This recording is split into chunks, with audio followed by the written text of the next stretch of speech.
Welcome to today's episode. Let's talk about today's guest. We have Rafael Moiseev from Customertimes, Vice President of Global Marketing. How you doing today, Rafael? Not too bad. How are you? I'm doing great, great. It's great to have you on. And we're discussing a little bit about Customertimes and how it works. So I'm sure our listeners are tuning in, wondering the same thing. So in your own words, can you tell us a little bit more? Sure. First of all, thanks for having me. So Customertimes is a global technology consultancy. We specialize in digital innovation. If that's vague, that's we can call it solutioning, or problem or solving problems, or aligning technical solutions with business goals. We do this within select industries. We also specialize in systems implementation and product development. We've been around since 2007. I mentioned that we're global, but our company is headquartered in New York City. I'm in the office in South Florida. We have an office in Toronto, London, Paris, Ukraine, a presence in South America, and we're growing with resources all over the place.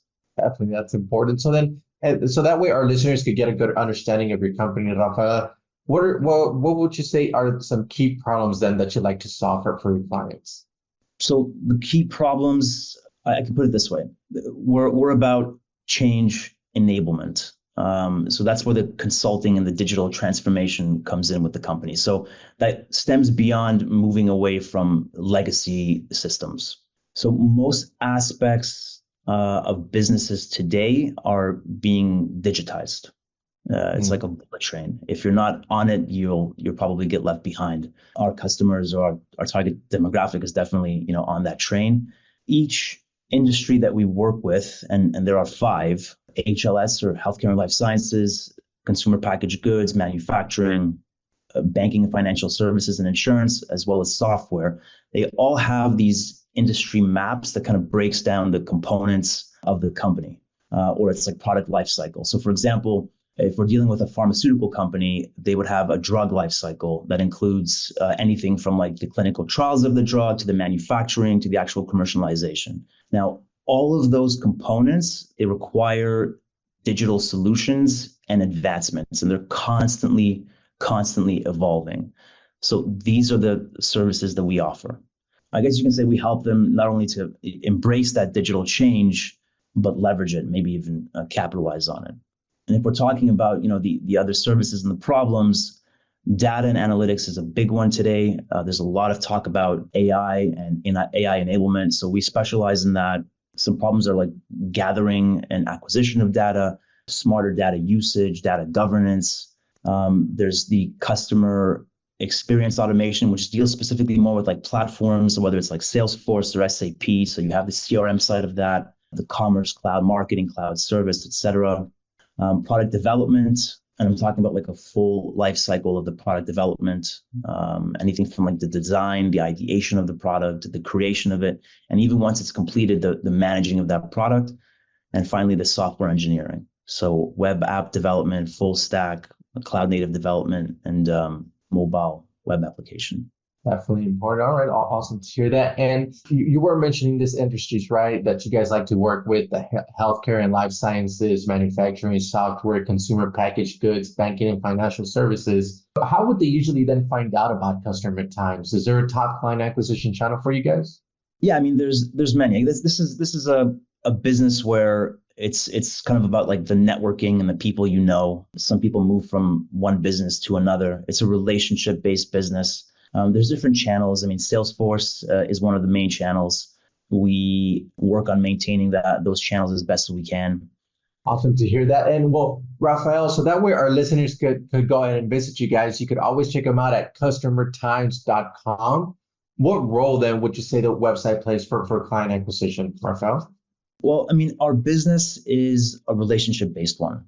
So it's based on, network and trust, the people you know. So there's no necessarily like real acquisition as opposed to like a product company. I will say that the website does act as a very viable touch point, and something that we can measure, after that visit. But I would mention that like there are some, current weaknesses, and we do have plans to revamp revamp the website completely. It doesn't necessarily, it doesn't currently do the breadth of our offering justice or accurately convey what we can bring to that table.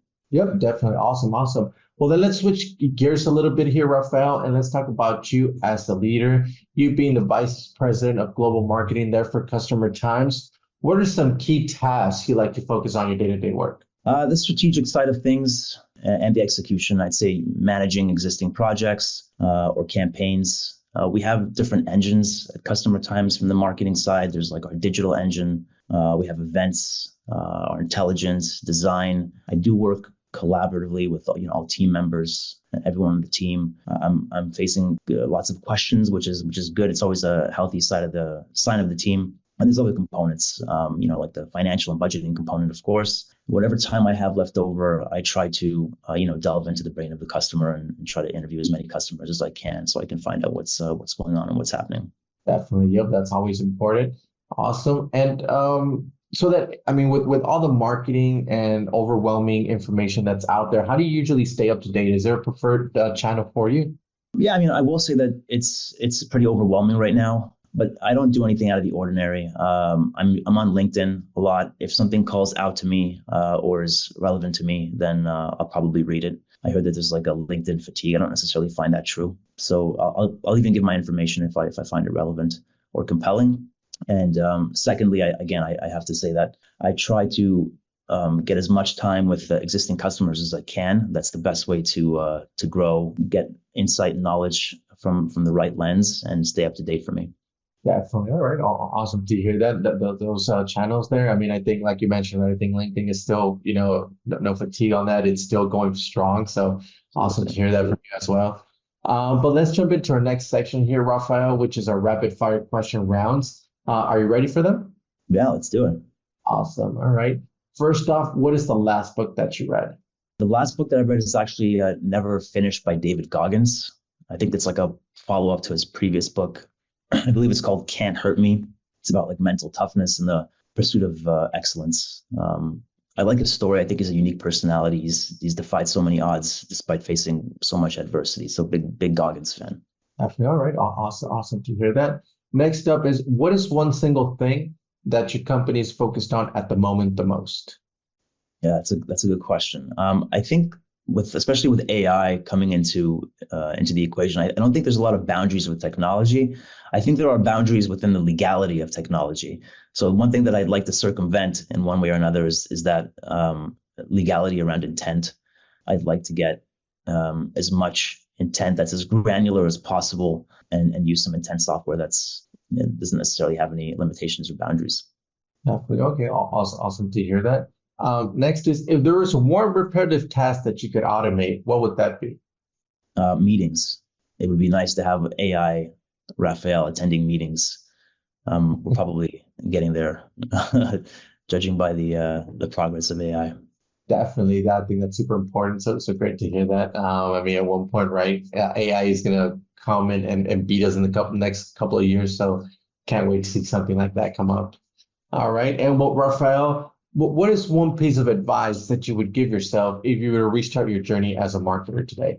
I'd say that there's probably tell myself that there's no secret sauce. In other words, there's no formula or successful formula that I've ever used that's been completely transferable. Everything in marketing happens on a case-by-case basis, no matter what it is.